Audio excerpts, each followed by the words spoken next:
আমি আর স্নান টান তো আগেই শেষ করে ফেলেছিলাম, তো খাওয়া দাওয়া আজকে তাড়াতাড়ি হচ্ছে। দাদু খাওয়ানোর পর আমি একটু ফ্রিজে গিয়ে জল নিতে লেগেছি। ওইখানে গিয়ে দেখি আমার ভেসেলিনের কৌটোটা পেয়ে গেছি, কাল থেকে এটা খুঁজে পাইনি। আর আজকে আমার মা রান্না করেছে দিদনদের জন্য হচ্ছে নিরামিষ ঘুগনি, আর আমাদের জন্য ছোটো মাছ রান্না করেছে। এইদিকে আমার দিদি আম কাটছে, আম দিয়ে ভাত খাবো আজকে। তারপর আমরা সবাই মিলে খেতে বসে গেছি, অভিও চলে এসেছিল। সবাই মিলে গল্প করে করে ভাত খাওয়া হয়ে যাচ্ছে। তার জন্য কয়দিন থেকে আমি আর মা কার্টুন দেখে দেখে ভাত খেতে পারছি না।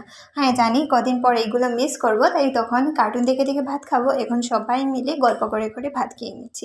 ভাত টাত খাওয়া দাওয়া শেষে আমি আবার আমার ড্রেস চেঞ্জ করে নিয়েছি, কারণ হচ্ছে আমার মাথা একটু তেলতেলে করছিল, তাই শ্যাম্পু করে নিয়েছি, তাই স্নান করে নিয়েছি। বিকালবেলা ঘুম থেকে উঠে দেখি অভি নিয়ে এসেছে ফুচকা, আর এটা দেখে দিদি অনেক খুশি হয়েছিল। আজকের মিনি ব্লগটা এতটুকু। তোমরা সবাই ভালো থাকবে, সুস্থ থাকবে, আর দেখা হচ্ছে অন্য কোনো একটা মিনি ব্লগে। চলো আমরা সবাই মিলে ফুচকা খেয়ে নিই। আর তোমরা সবাই ভালো থাকবে, সুস্থ থাকবে। Tata, love you all, bye, take care.